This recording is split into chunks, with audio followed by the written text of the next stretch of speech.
Shalom, shalom, gente, boa noite, todos vocês, né? Hoje nós estamos aqui e nós vamos começar algo atrelado a um propósito ligado a esse tempo, né? E nos movendo em uma direção agora ligado à questão direcionada, evidentemente, com a religiosidade. A religiosidade está atrelada a um principado, né? Ele é chamado de Beelzebub. Contudo, nós vamos agora, né, iniciar aqui junto conosco aqui a palavra que está lá em Primeira Reis, né? Nós estamos nos movendo totalmente ligado, né, a esse tempo agora do mês de Iá, né? O mês ligado à tribo de Issacar, né? Então, abre tua Bíblia em Primeira Reis, capítulo 6 do verso 1. Shalom, pastor Luiz Carlos, que o Senhor te abençoe. Diz assim, gente. Shalom Maria Rita, Sandra. No ano 480, depois de saírem os filhos de Israel do Egito, Salomão, no ano quarto do reinado sobre Israel, no mês de Zive, este é o segundo, ou seja, é o mês segundo, né? Ziv vem da palavra, né, da raiz claridade, né? Então é o segundo mês do ano, o qual é o mês que corresponde entre abril, né, e a movimentação de maio. Começou a edificar a casa do Senhor. Então, profeticamente, nós entendemos aqui há algo profundo neste mês. Esse é um tempo em que, desde o título de Salomão, é um tempo de edificação. E por incrível que pareça, né, algo tão profundo sobre nós, essa edificação, nós estamos nos movendo na liberação de palavras, né, atrelado ao mês bíblico de Iar. Então nós estamos nessas liberações todos os dias nos nossos grupos e tudo, né, trabalhando essa questão do mês de Iá ou Ziv, né? Então, essa menção aqui nas escrituras faz com que esse mês, né, signifique claridade, ou seja, é algo profundo que nos atrela a uma claridade, né, na contagem do homem até Pentecostes que nós estamos caminhando. Então, esse mês de Ziv, ele é mencionado nas escrituras como um mês de fundamento da casa do Senhor. Observa bem, a palavra ziv significa claridade, luz. Então, a palavra Iyar, que o mês hebraico, né, que se atrela aqui ao mês dado, né, babilonicamente falando, porque foram os babilônios que deram, né, mês a mês também, e alinharam aqui também algo profundo, né? Então, podemos nos atrelar. Ziv ou Iar. Shalom e Zed. Então, esse mês ele está relacionado a uma claridade. Ou seja, é propício para a cura. Porque ele tem totalmente relação com a palavra Iar. Que também está atrelada, né, em Êxodo capítulo 15, do verso 26. A relação em que eu sou o Senhor que te cura, né? Ou o Senhor que te sara, né? Que é Yahvé Rafá ou, né? Javé Rafá e por aí vai. Então, essas características, né, ligadas a essa questão, Shalom Aira, que o Senhor te abençoe, provém, né, desde épocas em que o povo ele se encontrava no deserto, após a saída do Egito. Então, esse mês também é, é alinhado à denominação de maná, que está correlacionado com a comida dos fortes. Então, Foi nesse tempo em que começou a cair dos céus o maná. Contudo, nessa questão, nós precisamos entender que Iá forma essa expressão. Também que eu, Deus, sou seu médico. Então, aqui não é só uma questão de cura física, vai além. Então, esse mês ele atrela questões emocionais, espirituais, ligadas a esses princípios de cura. Então, na verdade, está ligado a essa cura também em processos de libertação. Então, em uma caminhada de reconhecimento, em uma caminhada de arrependimento, em uma caminhada de alinhamento, para que nós venhamos andar conforme os mandamentos do Eterno, para cumprir, né, os seus estatutos, fazer o que é reto diante dele. E aí, só depois disso tudo é que ele nos sara. Então, existe uma direção aqui. E a direção é obediência. Porque processo de libertação, né, como também processo de cura, o maior interessado aqui é, na verdade, quem se atrela e quem está sendo ministrado. Só que às vezes nós não entendemos dessa forma. As pessoas acham que a maior parte ela está atrelada ao libertador. E não é.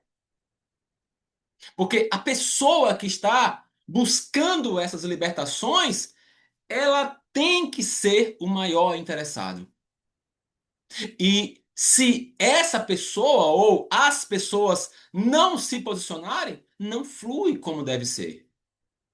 E às vezes ficam pessoas patinando sem entender de forma profunda que, na maior parte das vezes, existe um tempo que vai afunilando em que a pessoa ela é levada a um período de quê? De decisão.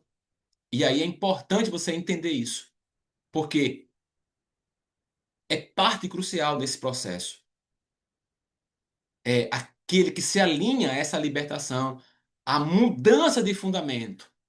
Ou seja, a libertação ela é uma retirada de um fundamento errado e é colocado um fundamento correto da palavra.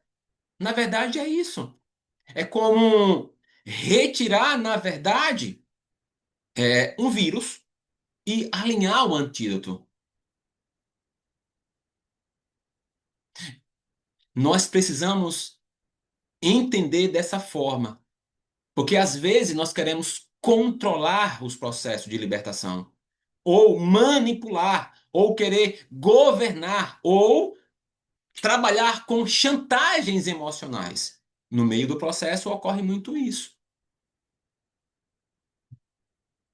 Outros se alinham em colocar culpas geracionais, até chegar, né, a terceirizar sempre para Adão e não olhar para si.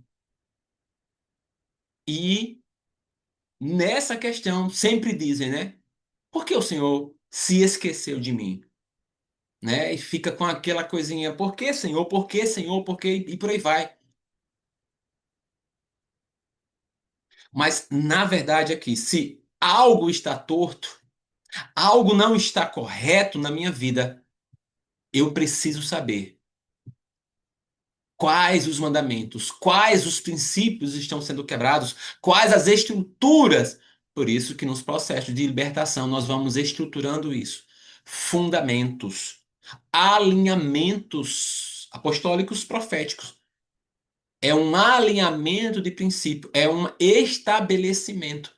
E aí vão ocorrendo as curas, aonde se é retirada na maior parte as estruturas ligadas com que? Feitiçaria,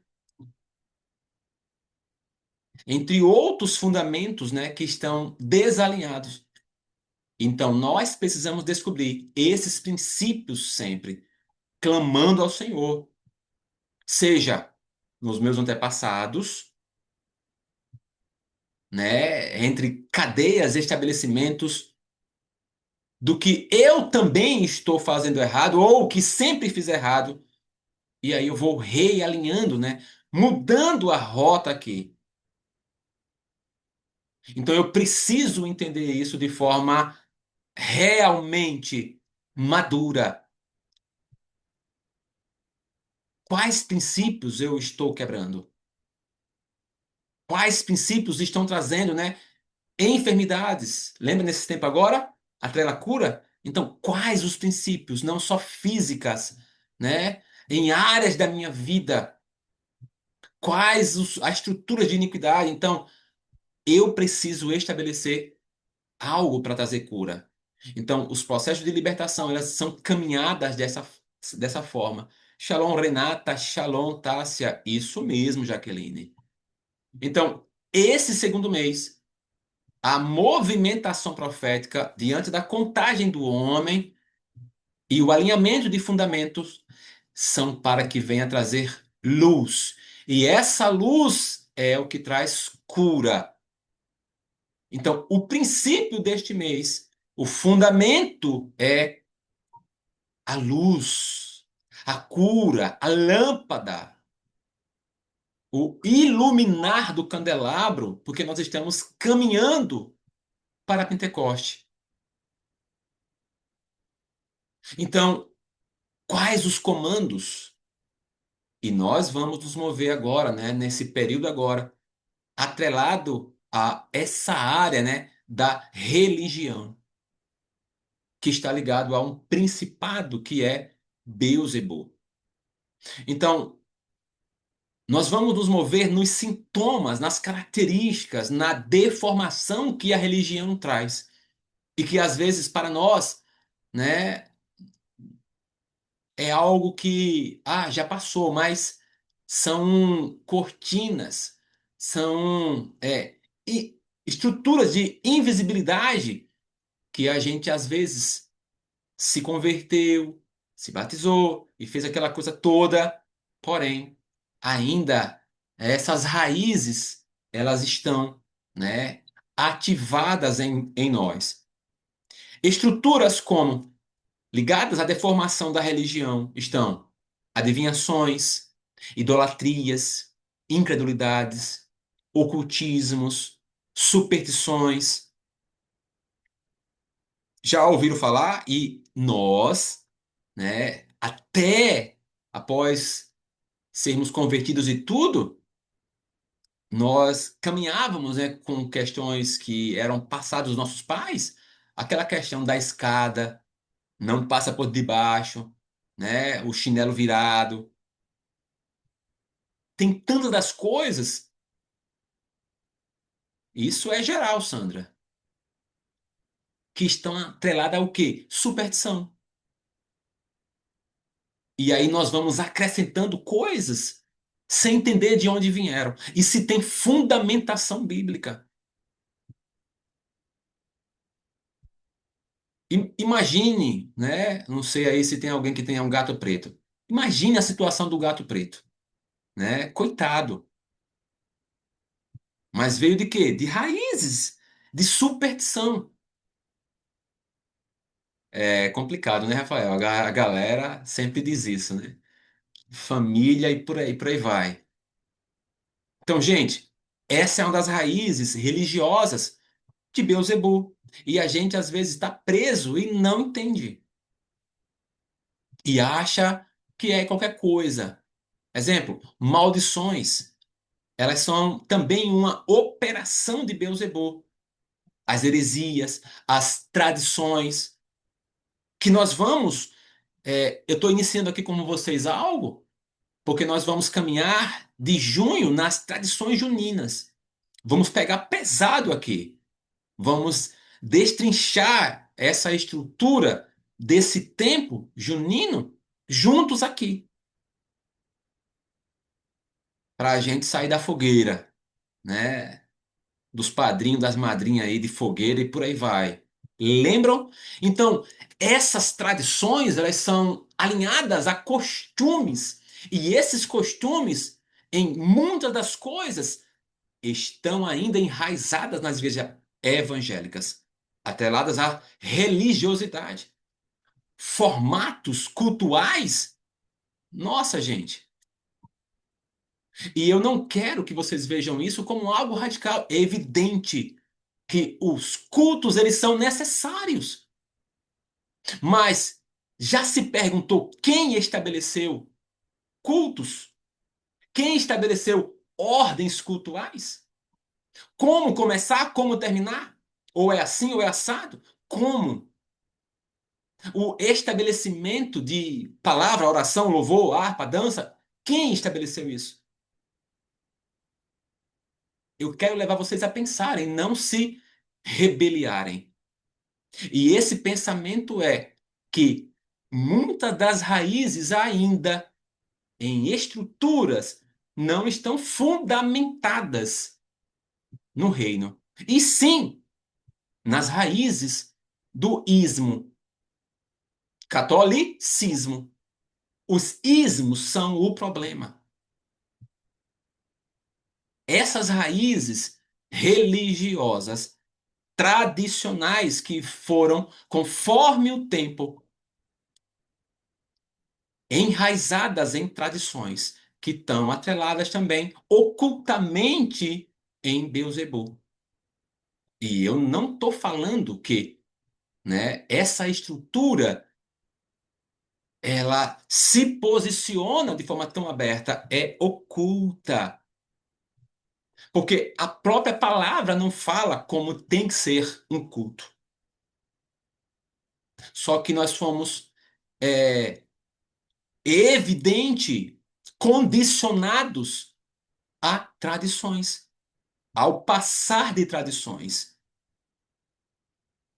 E a gente vai passando de cultura a cultura e não é uma cultura de reino.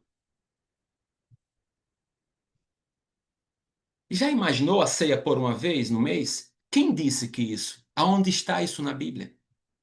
Ceia um ano, uma vez no ano. Aonde se encontra? Então, aonde se encontra coisas que foram condicionadas de forma tradicional? Ou, né? Então, são questões que estão atreladas a tradições. E nós iremos caminhar aqui nisso. E eu não estou dizendo que é errado. Eu estou dizendo aqui que são tradições, formulações, que muitas das vezes são regras que não têm contextos bíblicos. E nós recebemos isso como uma tradição e obedecemos como algo bíblico. E aqui nós precisamos separar. Vocês estão entendendo? Então veja só o que o apóstolo Paulo fala algo tão profundo em 1 Coríntios capítulo 11. 1 Coríntios capítulo 11 aqui, ó. Olha só o verso 13. No Senhor, todavia, nem a mulher é independente do homem, nem o homem é independente da mulher. Então, esse contexto aqui, quando a gente vai descendo essas estruturas ligadas, né, a essa questão do véu, né, a respeito do uso na igreja de Coríntio, desse texto em diante, né, algumas coisas ele vai lá julgar entre vós mesmos a estrutura, né, em que a mulher ore a Deus sem trazer, né, ali a questão do véu, e aí joga a questão da desonra para com o homem, né, o uso até do cabelo comprido ali. No versículo 13, né, ele tem algo aqui interessante também, ó. Olha só, julgai entre vós mesmos. Vamos lá, o versículo 13. Julgai entre vós mesmos, é próprio que a mulher ore a Deus sem trazer o véu? 14. Ou não vos ensina a própria natureza ser desonroso para o homem usar cabelo comprido? Observa bem. aqui nessa estrutura nós observamos, né, um fundamento que Paulo está trazendo, né, para Corinto aqui, e em ensino aqui diante da própria natureza, ser desonroso para o homem usar cabelo comprido, e aqui se tratando da mulher, é o contrário, né? É glorioso, né? Que aí o cabelo foi dado lugar, né, de mantilha ali, da questão, né, da coberta ali. Verso 16. Contudo, se alguém quer ser contencioso, saiba que nós não temos tal costume, ó, nem as igrejas de Deus. Aqui a gente atrela a palavra costume, estar acostumado, uma relação, né, que é a palavra hebraica, né? Aliás, desculpa, grega aqui, suneteia. Então, aqui o contencioso, o saber do costume na igreja aqui, vejam só, não tem nada aqui com uma estrutura, né? Se nós vamos para o Antigo Testamento, a maioria das pessoas aqui tinham cabelo comprido. Se nós formos pegar, né, até estruturas aqui, essa correlação até os próprios filmes alinham. Contudo, aí passa pela estrutura de Roma, né, e para que os romanos e os gregos aqui não tinha mais o uso da própria barba e já não tinha mais o uso do cabelo comprido. Então, é como se nós podemos imaginar aqui, atrelado ao quê? Então, olha só, não é bom que a gente, né, não tenha esse costume da igreja. Então, ele não está dizendo que é antibíblico. Ele está dizendo que a igreja de Coríntios não tinha o costume de tal hábito. Então, isso aqui é o quê? Tradição. É isso que eu quero que vocês entendam. Tradição. Existem coisas que são princípios, tem coisas que são tradições. Tem tradições que são boas e vai passando de pai para filho. Contudo, é uma tradição. Porém, tem coisas que são costumes, né? E tradições que nós seguimos, que nós nem sabemos de onde provém. Porém, nós repetimos como robôs, sem procurar saber. E que muitas das coisas trazem maldições, porque nós não sabemos de onde vêm essas tradições, que muitas das vezes nós seguimos até dentro da igreja. Sabiam, gente? Até na formatação do próprio prédio.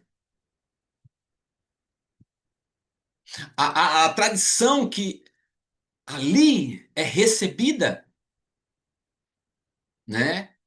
E aí nós vamos entendendo algo profundo aqui, que nesse entender nós vamos caminhando nessa estrutura da religião, da religiosidade. Então, a própria palavra, a menção, né? Nós precisamos separar e tomar um pouco de cuidado, né, entre a área da religião, em que nós vamos ver também muitas tradições. Então aqui não é que nós aqui estamos aqui sendo críticos destrutivos, né? Aqui contrários à igreja em si, mas é que nós precisamos nos levantar para estar atentos com algumas coisas. E aqui não é uma crítica destrutiva, mas é cuidados onde que às vezes nós somos condicionados a algo que nós nem sabemos de onde veio. Porém, é uma tradição. Às vezes nós só replicamos, que entra ainda em uma outra estrutura que está atrelada à questão de Beelzebub, que são as heresias. Existem heresias, né? A atrelada aqui com Beelzebub, que faz com que pessoas se desviem da verdade. Quantos aqui já não viram muitos dos textos que não condizem com a palavra, frases, né? Como o cair do homem, o levantar é de Deus. Então, existem coisas que atrelam-se a essa raiz que nós vamos trabalhar muito nesse tempo agora. Contudo, também, uma outra estrutura, além dessas heresias, há o legalismo. O legalismo é uma pessoa que é inflexível. E aí nós temos que tomar muito cuidado. Pessoas que se tornam, né, inflexíveis. Pessoas que só apontam, né, as coisas e não cumprem. Pessoas que só dão direcionamentos e não são aqueles que primeiramente, né, para si mesmo, né? Ou seja, eles só apontam, mas esse apontar não tá para ele. E aí complica. Esse é a estrutura ligado até aos fariseus, que os fariseus eles atrelam ao uso dos falsos dons. E aqui nós temos que tomar cuidado. Essa atuação, ela é forte, especialmente atuações proféticas. Ou seja, atmosferas proféticas, né? Chamam muito a atenção. E muitas das pessoas caíram, né, em muitas das coisas por conta do não amadurecimento. E nós precisamos tomar cuidado. Existem profetas de Deus, com certeza, mas existem também, né, atmosferas que são, né, com uso de falsos dons para levar a igreja a heresias e a ruínas. Então, há um gerar complicado aqui. Então, volto aqui com vocês em 1 Reis, capítulo 22 agora, gente. Tem algo bem interessante aqui. 1 Reis, capítulo 22, o verso 15. Olha só. E vindo ele ao rei, este lhe perguntou: Micaías, iremos a Remote Gileade, a peleja, ou deixaremos de ir? Ele lhe respondeu: Sobe e triunfarás, porque o Senhor a entregará nas mãos do rei. Aliás, desculpa, sobe, né? Shalom, Silvio, isso mesmo, Nara. Então, aqui, né, Micaías, ele chega ali, né, para Acabe ali, e diante dos profetas, né, debaixo de um manto profético, né, de uma estrutura profética ali, ele viu algo, né, um espírito de mentira, né, diretamente atrelado na boca dos profetas ali. Ou seja, a palavra do profeta, a profecia, né, falar debaixo de uma influência divina. Ou seja, o estar debaixo da influência, né? Eu preciso estar, evidentemente, diante desse atelar profético em influência do Espírito Santo, diante do que eu estou profetizando, através do Espírito, né? Do próprio Eterno, na influência do próprio Eterno. Contudo, se eu estiver debaixo, né, de entidades, também eu posso profetizar falsos dons. Aonde? Espírito de adivinhação. Espíritos atrelados, né, com pombas giras, aquelas profecias de acertar passados, coisas que está recebendo, né? Nunca, não sei se vocês já viram, né? Ou seja, me dá aqui a tua mão, abre tua mão aí o cara vai lá e profetiza o CPF, né? A leitura da mão de uma forma evangélica, né? Profética, entendeu? Então, toma muito cuidado, você no seu entendimento, e busque do Senhor. Esteja em alerta nesses tempos agora. Porque existem mantos malignos, espíritos malignos,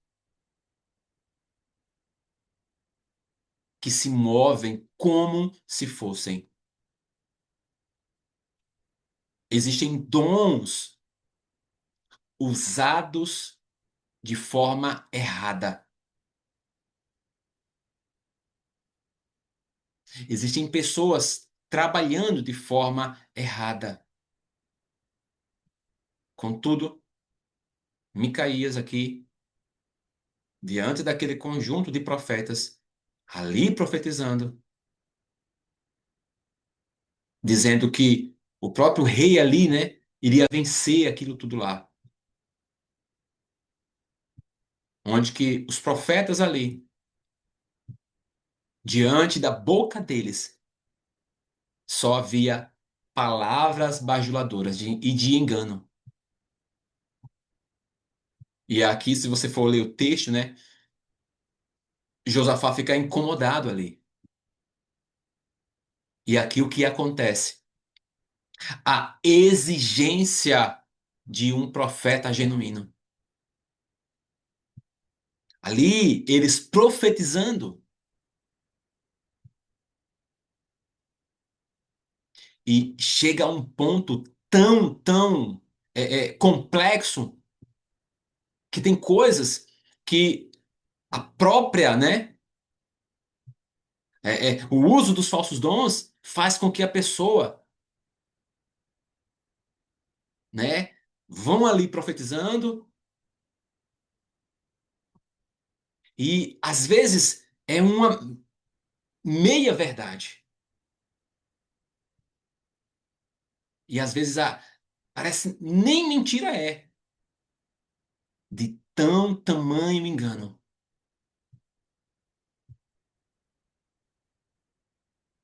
E ali quando todo o enredo, né, o soldado ali, né, todo mundo falando bem do rei Acabe,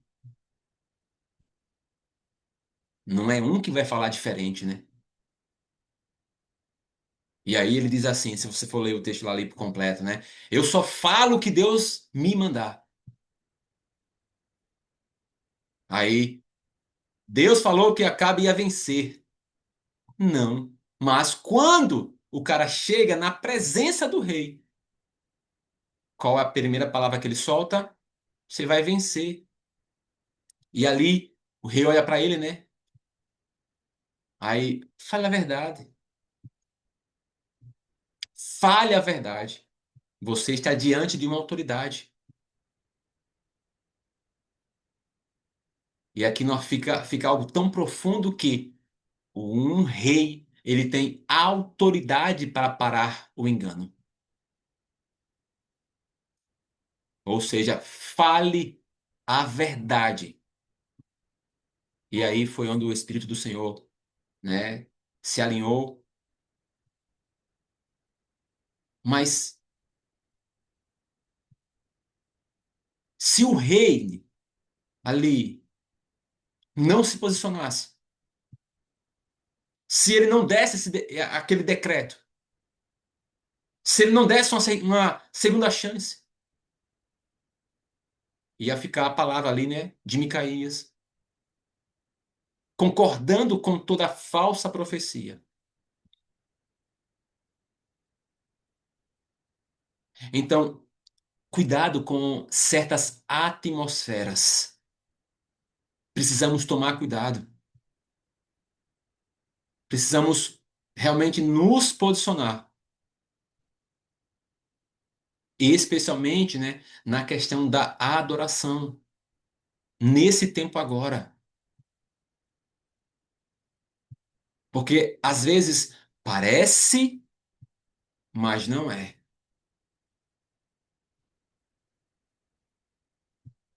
Parece, mas é sistema. E esse não está adorando ao Eterno. Às vezes nós comemos de algo e esse alimento está nos apodrecendo de dentro. Outro ponto ligado a Beelzebub, que é usar o nome do Senhor em vão, que está atrelado, né, a um ato de condenação em alguém que, né, sempre aponta, que condena. Isso é atrelado ao próprio sistema de Beelzebub. Então, esse atrelar é farisaico também, que está mencionado na palavra. Esses que foram os que perseguiram Jesus. E aqui está algo muito interessante.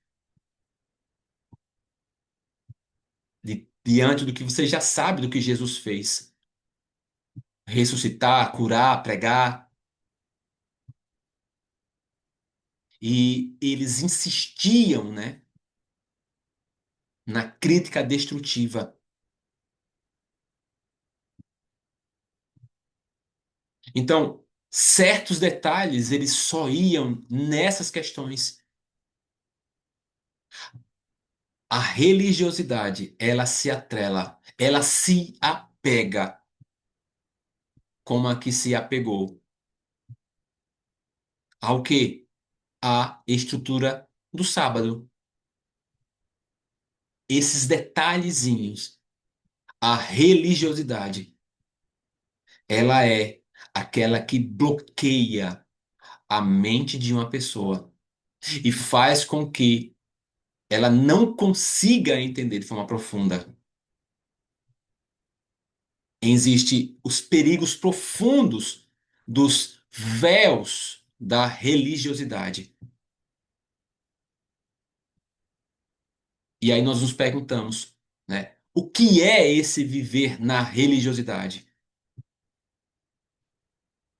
Como nós iremos combater isso, né? Como nós iremos avançar diante disso?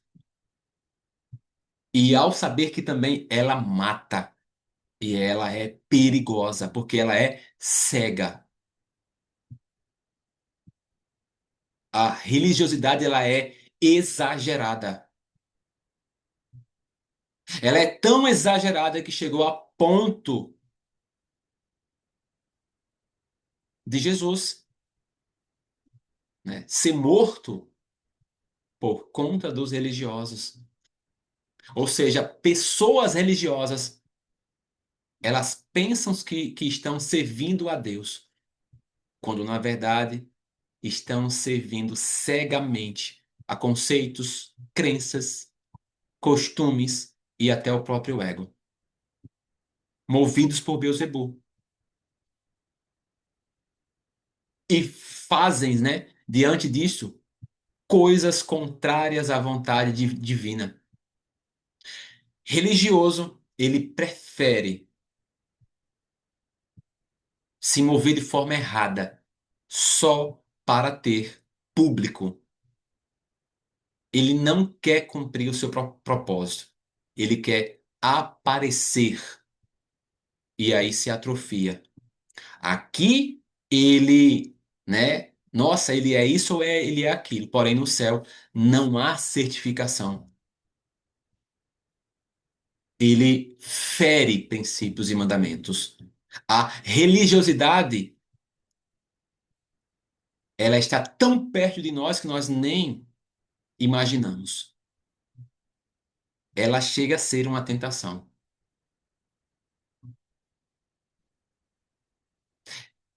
Ela busca nos convencer de que o que nós estamos praticando em tudo agrada a Deus. Porém, às vezes nós estamos longe e praticando só costumes, tradições e não reino. Por isso que eu trago hoje, né, esse nosso entendimento para que nós venhamos discernir se nós estamos de fato sendo pessoas tementes a Deus na prática. Estou levando você a pensar. Ou nós estamos sendo apenas meros religiosos? Ou fomos, no decorrer da nossa vida, só religiosos? Às vezes só trocamos, né, de A ou B. Só trocamos, né, de placa de igreja. E por aí vai. Um dos contextos perigosos ligados à religiosidade. Ela é cega, como eu falei para vocês já, e ela, aqui para vocês analisarem, o primeiro ponto é acepção de pessoas. A religiosidade, ela faz acepção de pessoas. Pessoas que são extremamente religiosas, elas tendem a desprezar até a necessidade dos seus semelhantes. Gente,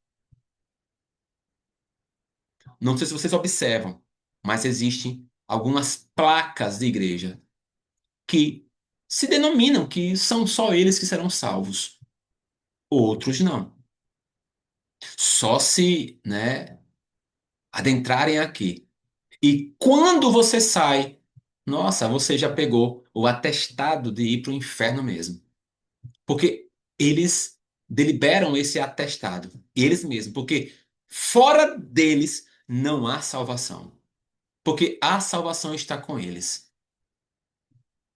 Quer dizer, não está em Deus, está nessa denominação ou nessas denominações. É muito complicado falar esse tema da religiosidade porque a gente vai para o sistema religioso, né, mesmo, né? E é complicado falar esse tema. Na verdade é, porque às vezes nós, né, definimos o que é sagrado. O crente religioso, ele é insensível. Ele é o dono da verdade, ele é arrogante. Como eu falei, a religiosidade ela é cega, ela é cruel, gente. Ela é cruel. Ela é terrível. Então eu quero que vocês entendam que essa estrutura ela tem raízes e pode ser que nós ainda estejamos, né, enraizados. Abram Tiago capítulo 2. Tiago capítulo 2, do verso, né, 1 ao 4. Diz assim, ó: Meus irmãos, não tenhais a fé em. Não tenhais a fé em nosso Senhor Jesus Cristo, Senhor da glória, em acepção de pessoas? Se, portanto, entrar na vossa sinagoga algum homem com anéis de ouro nos dedos, em trajos de luxo, e entrar também algum pobre andrajoso, e tratardes com deferência o que tem os trajos de luxo, e lhe disserdes: Tu, assenta-te aqui, em lugar de honra, e disserdes ao pobre: Tu fica ali em pé, ou assenta-te aqui abaixo do estrado dos meus pés. Não fizerdes distinção entre vós mesmos, e não vos tornastes juízes tomados de perversos pensamentos? Gente, estão entendendo aqui? Será que às vezes nós não tratamos certas pessoas com parcialidade, discriminação, como membro de igreja, desprezando como a pessoa se veste, como ela é? Olha só o que Tiago revela. Por conta da sua aparência ou condição aqui, né? Humildade, atrelada ao quê? A alguém realmente humilde. Podemos colocar aqui, né? Pobre. Quantas são as pessoas que entram, né? Alinhadas a esse contexto bíblico e que é algo tão atual. Quando se chega a um empresário, algo realmente alguém bem financeiramente, nós mudamos o tratamento. Será que isso não é uma raiz religiosa? Sim. E com acepção de pessoas. Praticamos o quê? O desprezo com aquele mais simples. Fingimos não ver, nem passar perto, gente. Quem nunca viu isso?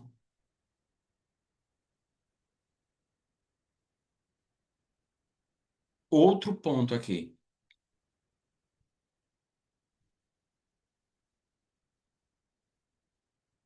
é que essa religiosidade faz com que o crente em si ele seja fanático e cego. Fanatismo religioso é terrível. Faz com que a pessoa se torne cego e fique convencido que ele está servindo a Deus muito bem. Só que no fundo é alguém que despreza mandamento, algo básico.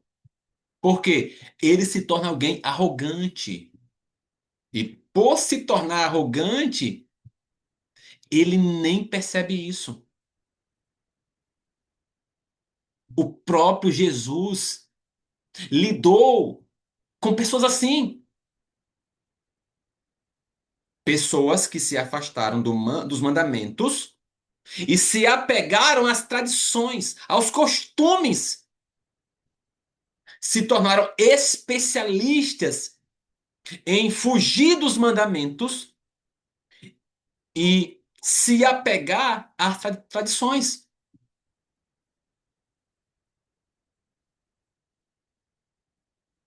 Olha só, é tão profundo isso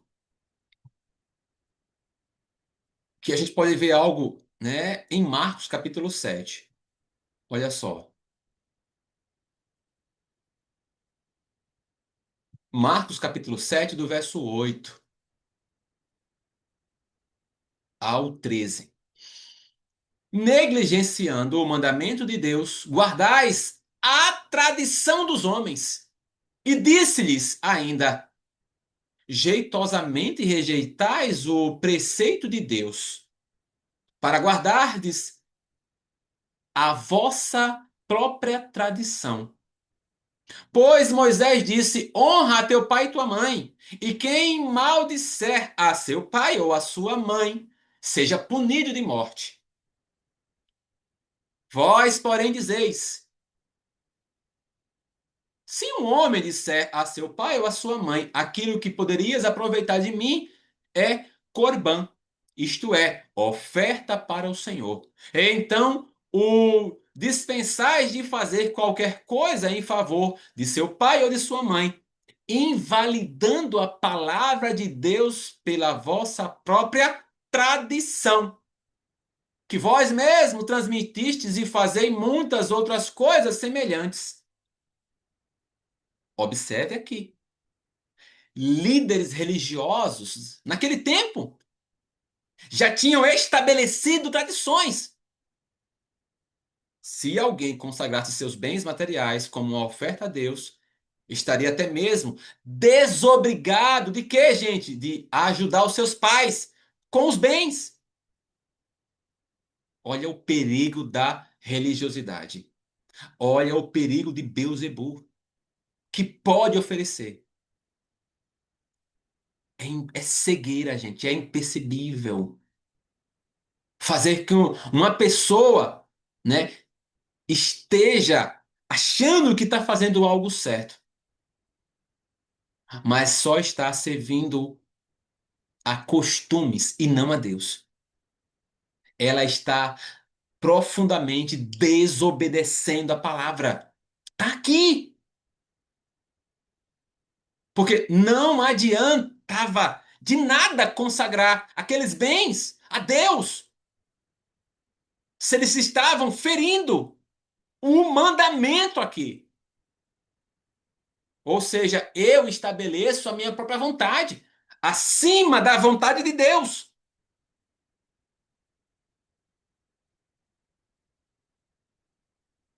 Terrível isso, gente.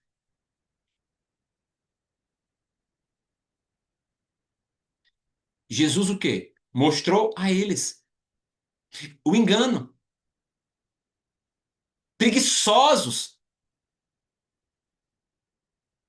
que não queriam obedecer à verdade, os mandamentos, e foram só trocando tradições.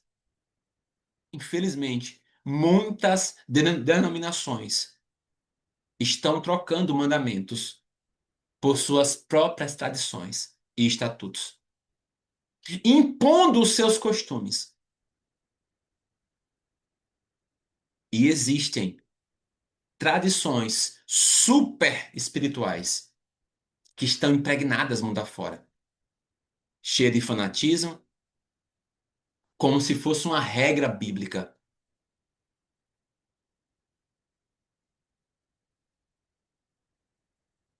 Alguns desprezando uma coisa e escancarando outras. Regras inventadas, impostas por pessoas e obrigam a outras fazerem. Aí, do outro lado, a própria palavra é deturpada, distorcida, a sua própria conveniência. Falar sobre isso, gente, machuca. Falar sobre isso é complicado, porque eu trago as tradições, os costumes, para o quê? Se eu for líder, para atender pessoas no meu curralzinho. Mas, na verdade, nós precisamos alertar, ajudar e identificar pontos que são tradições e não estão na palavra. Não estão na palavra. Outro ponto aqui, né? Há uma religiosidade hipócrita em que a pessoa ama viver de aparência. Ou seja, o religioso, ele vive uma vida de aparência e hipocrisia. Quando Yeshua terminou de falar em certo momento ali, né, para certo fariseu, para tomar o lugar ali, Renata falou aqui, eles estão tudo debaixo do sistema religioso. É terrível. Então, o fariseu ali ficou surpreso, porque Jesus não foi realizar lavagem cerebral. Você vai ver isso aqui, gente, ó. Lucas 11, ó. Lucas capítulo 11. Vamos ver isso aqui. Verso 37. Jesus, o título é Jesus censura os fariseus. Ao falar Jesus estas palavras, um fariseu o convidou para ir comer com ele. Então, entrando, tomou lugar à mesa. O fariseu, porém, admirou-se ao ver que Jesus não se lavara primeiro, antes de comer. O Senhor, porém, lhe disse: Vós, fariseus, limpais o exterior do copo e do prato, mas o vosso interior está cheio de rapina e perversidade. Insensatos! Quem fez o exterior não é o mesmo que fez o interior? Antes, dai esmola.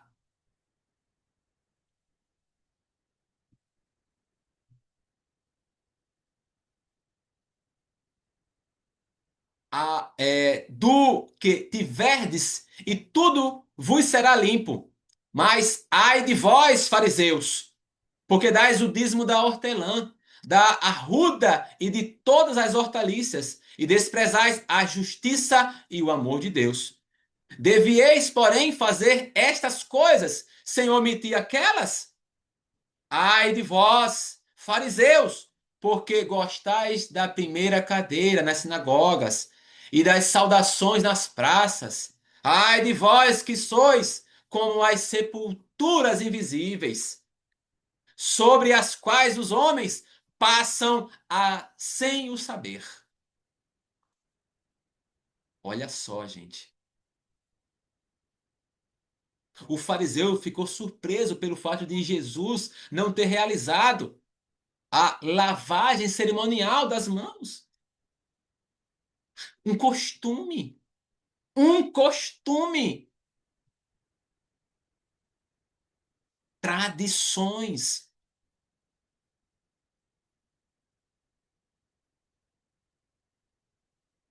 Olha,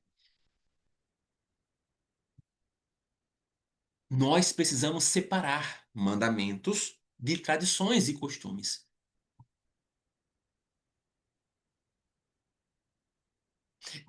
Só que nós não podemos colocar tradições, costumes acima da palavra de Deus.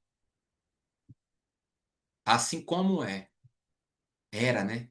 A tradição farisaica da época de Jesus aqui.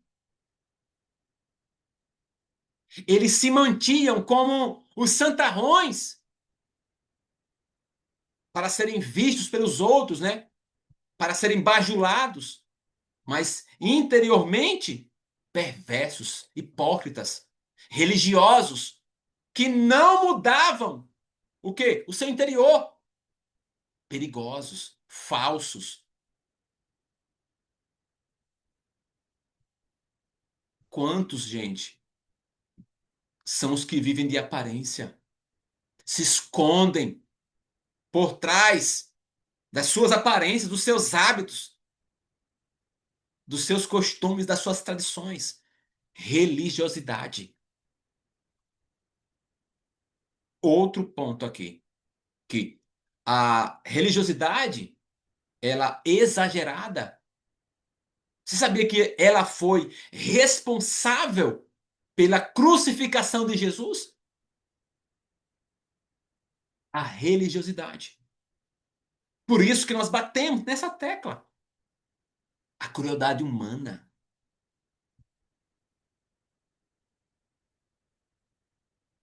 Nós achamos que foram homens maus, cruéis, que crucificaram Jesus, né?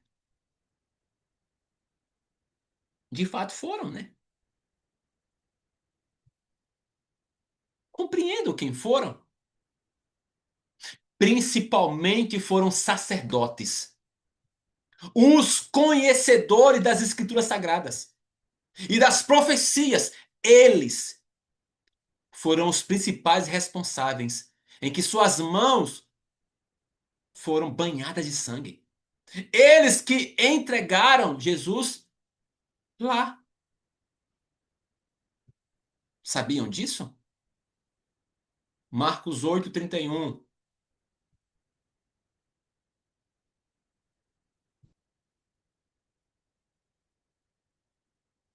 diz assim, ó.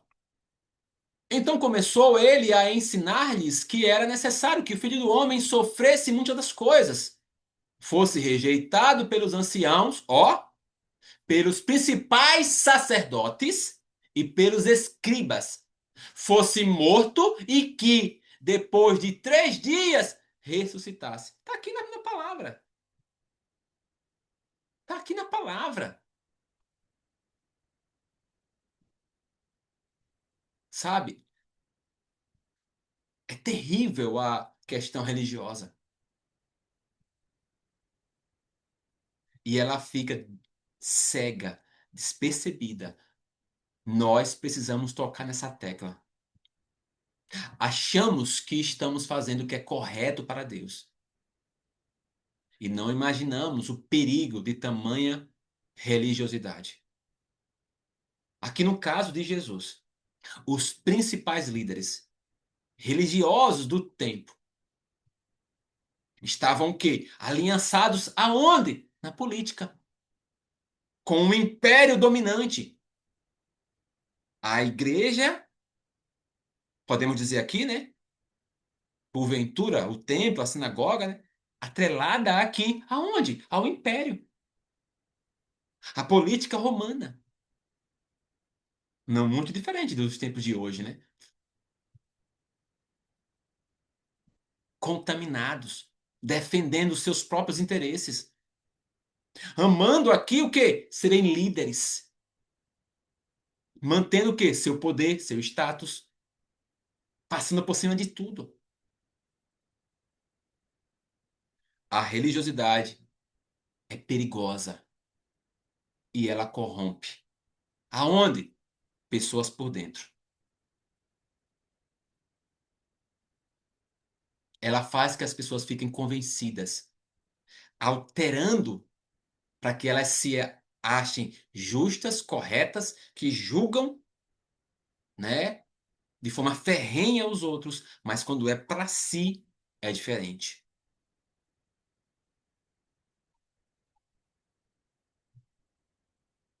Outro ponto aqui. A estrutura religiosa. Há uma camada de falsidade. Muitos se intitulam, muitos se movem diante dos púlpitos, dos púlpitos, desculpa, em justificações, né, em estruturas religiosas indiretas, de forma imaturas, né, comportamentos que se atrelam, em que eu preciso corrigir os outros e não me corrijo. O religioso, ele não aponta para si, ou seja, eu tenho um comportamento fanático e esse comportamento se repete, em que também outras pessoas me vendo repete o mesmo comportamento. O perigo da religiosidade é que ela se faz presente enraizada, silenciosa e cega, em que eu amo pregar a palavra, mas não gosto muito de praticá-la na minha vida diária.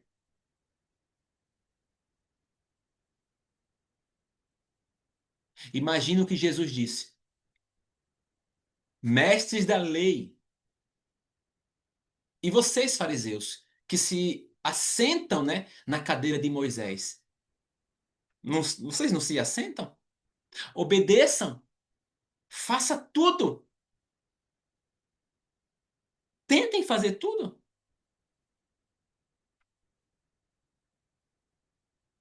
Porém, eles não praticavam. Eles atavam fardos pesados, colocavam, né, algo pesado nos ombros dos homens, mas eles próprios não estavam dispostos a levantar nada. Nada. Observa, Mateus capítulo 23,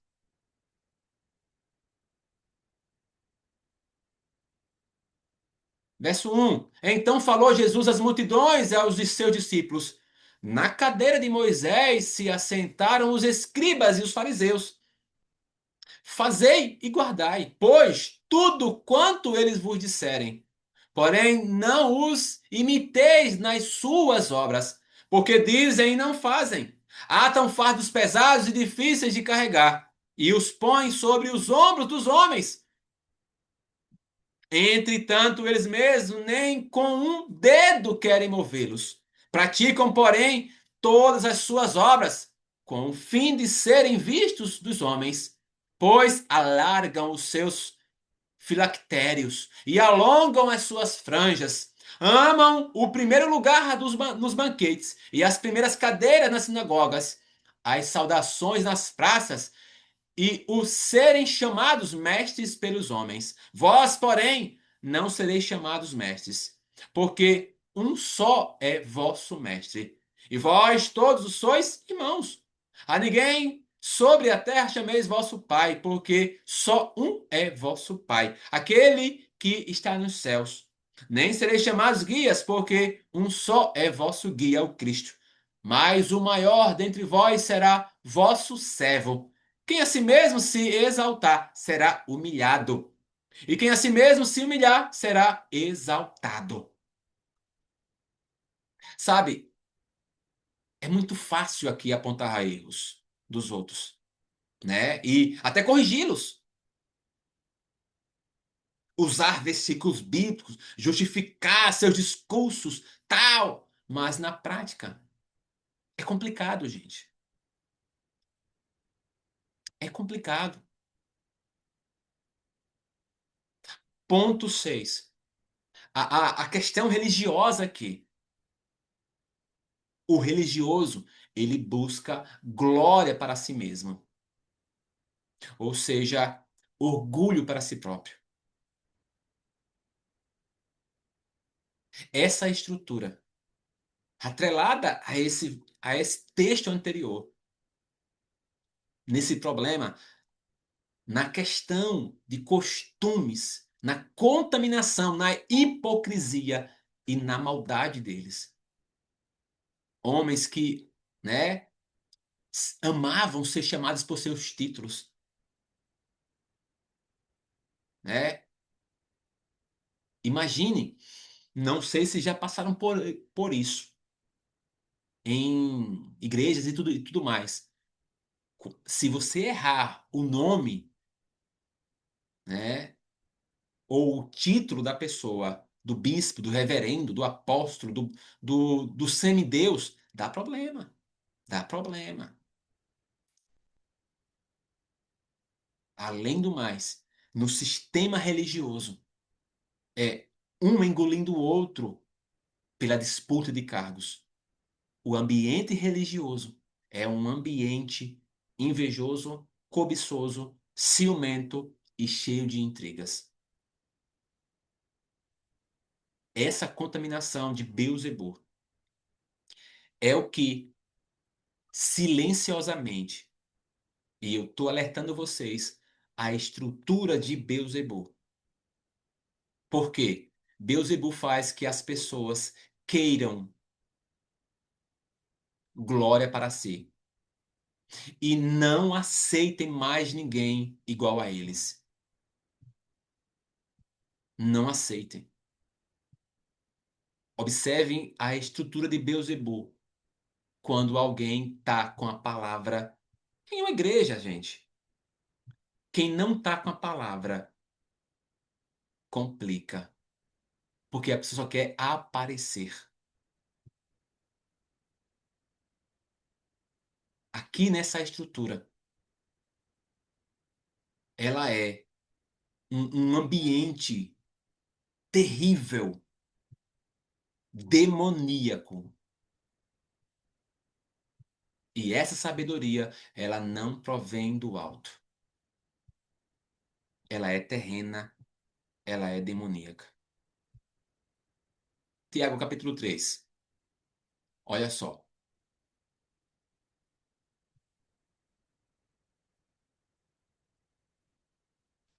O verso 13, gente, olha só. Quem entre vós é sábio e inteligente? Mostre em mansidão de sabedoria,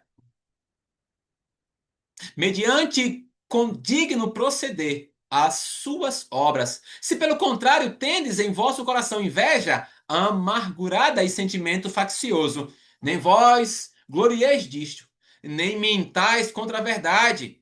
Esta não é a sabedoria que desce lá do alto. Antes é terrena, animal e demoníaca. Pois onde há inveja e sentimento faccioso, aí há confusão e toda espécie de coisas ruins. A sabedoria, porém, lá do alto é, primeiramente, pura, depois pacífica, indulgente, tratável, plena de misericórdia e de bons frutos, imparcial e sem fingimento. Ora, é em paz que se semeia o fruto da justiça para os que promovem a paz. Gente, é terrível. E nós precisamos entender que a contaminação religiosa, ela gera um coração invejoso, amargo, ambicioso, egoísta. E nós não podemos nos gloriar disso. Se nós já fomos, não tem nenhuma glória nisso. Se nós machucamos pessoas usando o púlpito, se nós machucamos pessoas até usando de tradição, usando de costume,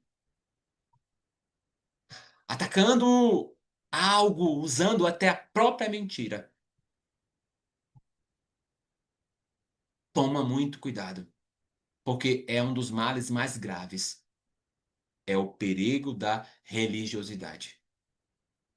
Porque ela é exagerada. Ela faz com que as pessoas, né, pensem que estão trabalhando para Deus, mesmo fazendo mal. Gente, eu estou trabalhando para Deus, mesmo sabendo que eu estou fazendo mal. Já viram aquelas pessoas que têm um zelo exagerado, cegos pela religião, pela placa da igreja, pelo líder? Isso é triste. Ou seja, já foi totalmente dominado, contaminado por Beelzebub, pela religiosidade. Ele não consegue enxergar. Lembra que a religiosidade ela é cega? Ele não enxerga o mal que faz a outra pessoa. Ela é cega. Pelo contrário, mesmo com sua ação mal, ou seja, usar o púlpito para o mal, ele pensa que está realizando um serviço para Deus, destruindo pessoas.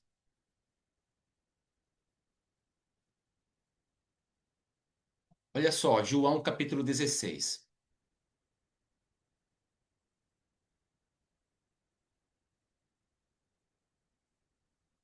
João capítulo 16, verso 1 e 2.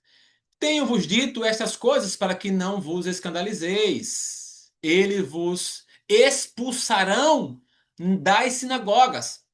Mas vem a hora em que todo o que vos matar julgará com isto tributar culto a Deus.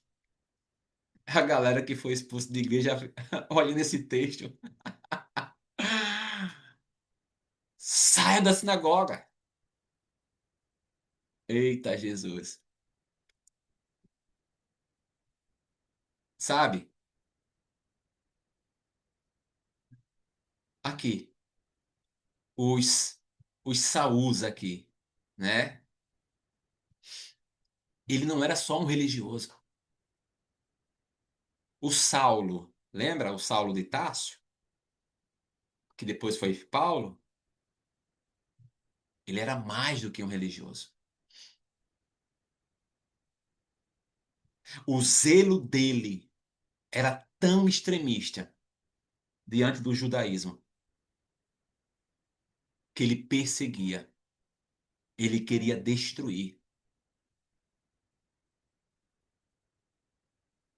Entende o zelo o que faz? A tradição, o costume o que faz? Ele não identificava o mal, o fanatismo religioso que ele praticava. Para ele, ele era um crente sincero, um judeu sincero. E o resto que se exploda e que morra, ou que seja aprisionado.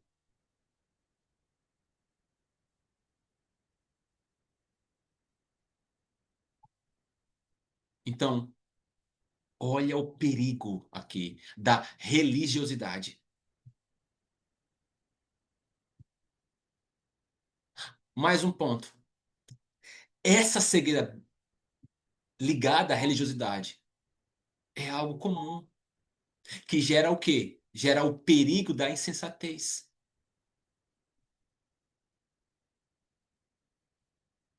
Gera um desequilíbrio, né? Gera a tolice.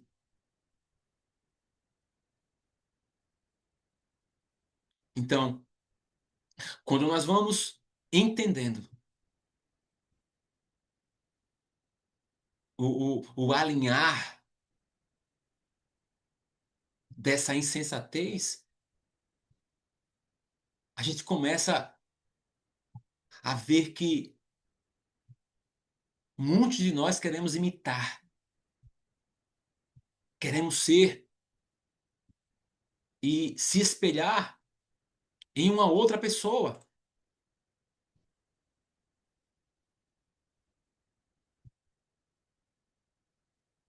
E não queremos aquilo que o Senhor deliberou na nossa vida. Olha só, Lucas capítulo 9. Lucas capítulo 9. O verso 51, gente. Diz assim, ó. E aconteceu que, ao se completarem os dias em que devia ele ser assunto ao céu, manifestou no semblante a intrépida resolução de ir para Jerusalém e enviou mensageiros que o antecedessem. Indo eles, entraram numa aldeia de samaritanos para lhe preparar pousada, mas não receberam, porque o aspecto dele era de quem decisivamente ia para Jerusalém. Vendo isto, os discípulos Tiago e João perguntaram: Senhor, queres que mandemos descer fogo do céu para os consumir? Olha só, para o Tiago e para o João. Jesus, porém, voltando-se, os repreendeu e disse: Vós não sabeis de que espírito sois? Pois o Filho do Homem não veio para destruir as almas dos homens, mas para salvá-las. E seguiram para outra aldeia. Olha só, o Tiago e o João querendo ser o quê? Um Elias da vida. Fogo do céu. Queriam imitar, né, o comportamento de Elias, do profeta. Porque ele tinha feito, né? Eles lembravam, né? Na palavra que ele tinha feito, né? Aquilo uma vez, né? Pedindo destruição daqueles homens, né? Dos falsos profetas de Baal lá, por conta da rebelião lá, né? E tudo como você sabe, da questão da idolatria, né? Então, eles queriam fazer a mesma dinâmica. Quem não está conosco, que morra também. Aí Jesus muda, né? Aqui, calma, eu vim salvar. Eu não vim para destruí-los. Eu não vim, né, trazer vingança, trazer ódio, raiva. E eles aqui não sabiam, né, que inspiração eles pertenciam. Estavam próximo de Jesus o tempo todo, mas o sentimento que eles tinham aonde? Dentro. Era de vingança. De vingança. Quantas das coisas, gente, atualmente, de forma religiosa, estão sendo feitas por lideranças, por pessoas que estão usando o profético para algo ruim, para o ganho próprio, para o uso de dons, né? De forma feiticeira, adivinhadora, manipuladora.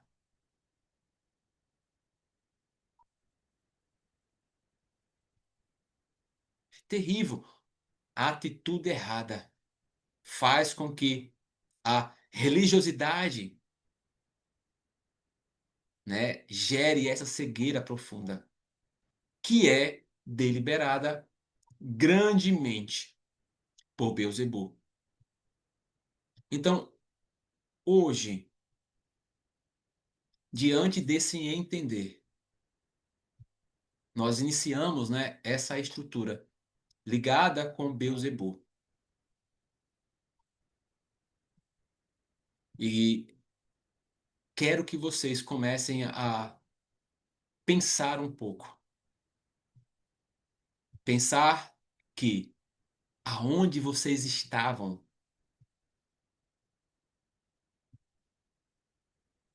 será que foram abusados por lideranças verbalmente ou abuso religioso? Ou vocês foram os que abusaram de outras pessoas?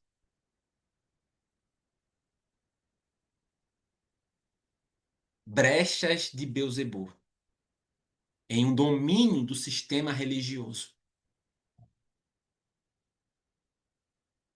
Pai, eu oro agora, eu te peço, que seja esse tempo um tempo em que nós estamos atrelando, Pai, esse entendimento.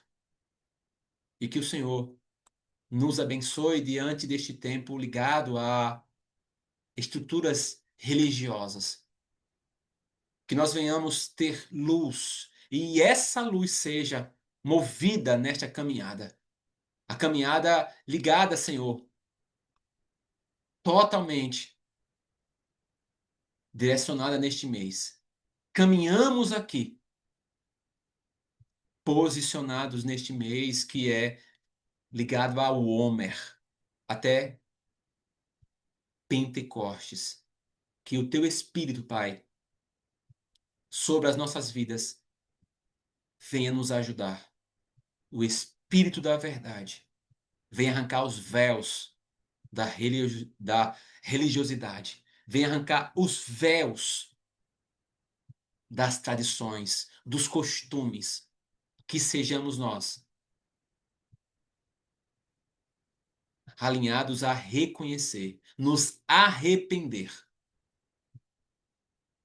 para voltarmos a andar unicamente nos caminhos dos mandamentos do Eterno, para cumprir a palavra do Senhor.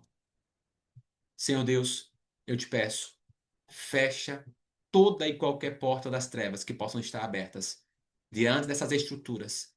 Eu te peço agora que haja o desligar de frequências malignas alinhadas com as camadas da religiosidade. Que nós venhamos, Senhor, receber de Ti o colírio nos nossos olhos para arrancar os venenos da serpente, da religiosidade e dos ataques malignos, dos mantos da religião, dos véus da religião. Senhor Jesus, nos guarda, nos direciona e nos posiciona em um nome poderoso de Jesus. Shalom, shalom. Amém. Tchau, tchau, gente.